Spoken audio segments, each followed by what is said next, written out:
علیکم ورحمۃ اللہ وبرکاتہ۔ عزیز طلبہ، آپ کا جو تربیت کلاس میں جو والدین کے حقوق سنے جائیں گے وہ آپ کے سامنے ہم ایک ریکارڈ کے ذریعے آپ کے سامنے پیش کر رہے ہیں، جسے آپ یاد کرنے میں آپ کے آسانی ہو اور آپ کا ذہن اس کو اپنے اندر محفوظ کر لے۔ پہلا کیا ہے کہ والدین کا مقام بہت بلند و بالا ہے۔ اللہ رب العزت نے اپنی عبادت کے ساتھ والدین کے ساتھ کیا ہے، حسن سلوک کرنے کا حکم دیا ہے، ٹھیک ہے۔ نمبر 2 پر کیا ہے کہ اللہ تعالیٰ کے بعد سب سے زیادہ جو احترام اور ادب کرو وہ والدین یعنی پیرنٹس کا کرو، ٹھیک ہے۔ اور پھر ہے کہ ان سے ہمیشہ ادب اور نرمی سے بات کرنا، ٹھیک ہے، کبھی بھی ہر وقت نرمی اور ادب سے بات کرنا۔ نمبر 3 پر ہے ان کی جائز بات ماننا، مطلب جائز بات ماننا اور نافرمانی سے بچنا، یعنی جو کام کرنے کے لیے کہیں اس کام کو کرنا، جس کام کو منع کریں اس کام کو نہیں کرنا، سمجھے۔ نمبر 4 پر ہے ان کی خدمت کرنا، خدمت مطلب ان کو پانی دینا، جیسے پانی مطلب ان کو پانی دینا اور ان کو کھانا دینا اور ان کی اور بہت ساری ضروریات ہیں ان کو پورا کرنا اور ان کا خاص خیال رکھنا، ٹھیک ہے۔ اب بتا رہے ہیں کہ انہیں کبھی اف تک نہ کہنا اور انہیں تکلیف نہ پہنچانا، یعنی انہیں اف تک، بلند آواز سے بولنا تو بڑی دور کی بات ہے، اف تک بھی نہیں کہنا ہے انہیں، ٹھیک ہے، اف بھی نہیں کہنا ہے، نہ ہی انہیں کوئی تکلیف پہنچانی ہے، ٹھیک ہے۔ نمبر 6 پہ ہے ان کے لیے دعا کرتے رہنا ہے، یعنی ہمیشہ دعا میں اپنی یاد رکھنا، ٹھیک ہے۔ پھر بتا رہے ہیں نمبر 7 بڑھاپے میں ان کی زیادہ خدمت اور عزت کرنا، یعنی بڑھاپے میں انسان کمزور ہو جاتا ہے، تو والدین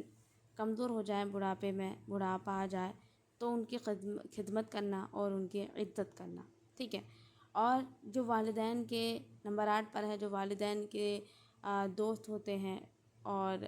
ان کے قریبی ہوتے ہیں تو ان کے ساتھ بچوں کو کیا چاہیے، حسن سلوک کریں، سمجھ میں آ رہی ہے بات، ہاں۔ نمبر 9 پر ہے اگر والدین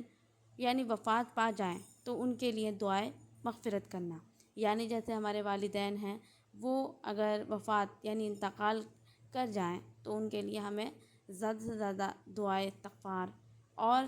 ان کے لیے صدقہ جاریہ کرنا چاہیے، کیونکہ اللہ رب العزت اس کا ثواب انہیں عطا کرتا ہے، ٹھیک ہے۔ اب یہاں پر دعا ہے، یہاں پر یہ دعا ہے کیا ہے، رب ارحمہما کما ربیانی صغیرا، اس کا ترجمہ کیا ہے، اے میرے رب میرے والدین پر یعنی رحم فرما، اے میرے رب میرے والدین پہ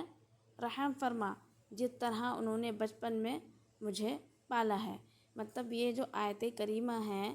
یہ آیت کریمہ سورہ اسراء کی آیت نمبر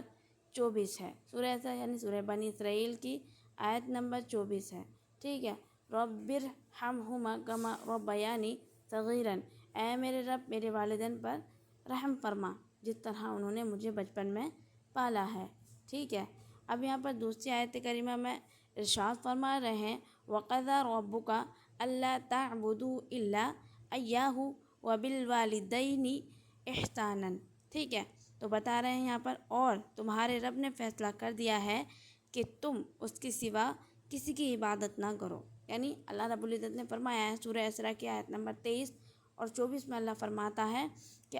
تمہارے رب نے فیصلہ کر دیا ہے کہ تم اللہ کے سوا کسی کی عبادت نہ کرو اور والدین کے ساتھ حسن سلوک، اچھا سلوک کرو۔ قرآن مجید سے اللہ رب العزت قرآن مجید میں خود فرما رہا ہے، کیا فرما رہا ہے، وَقَضَىٰ رَبُّكَ أَلَّا تَعْبُدُوا إِلَّا إِيَّاهُ وَبِالْوَالِدَيْنِ إِحْسَانًا، کہ اللہ نے فیصلہ کر دیا ہے کہ تم اس کے سوا یعنی تم اس کے سوا کسی کی عبادت نہ کرو، کس کے سوا، اللہ رب العزت کے سوا کسی کی بھی عبادت نہ کرو اور والدین کے ساتھ حسن سلوک کرو۔ عزیز طلبہ، یہ تھا آپ کا والدین کے حقوق۔ اللہ تعالی ہمیں اپنے والدین کے حقوق ادا کرنے کی توفیق عطا فرمائے اور ان کی زیادہ سے زیادہ خدمت کرنے کی توفیق عطا فرمائے، کیونکہ اللہ رب العزت بہت غفور الرحیم ہے، بہت مہربان ہے، اتنے گناہ کرنے کے بعد بھی معاف فرما دیتا ہے، لیکن والدین کے ساتھ بدسلوکی، بدزبانی معاف نہیں فرماتا ہے۔ ٹھیک ہے، تو میرے عزیز طلباء، میری عزیزات، آپ اپنے والدین کے ساتھ حسن سلوک کریں، ان سے ادب سے پیش آئیں، اور ان کو اور ان کے ساتھ اپنے کاموں میں مشغول ہو جائیں، ان کا کام میں ہاتھ بٹائیں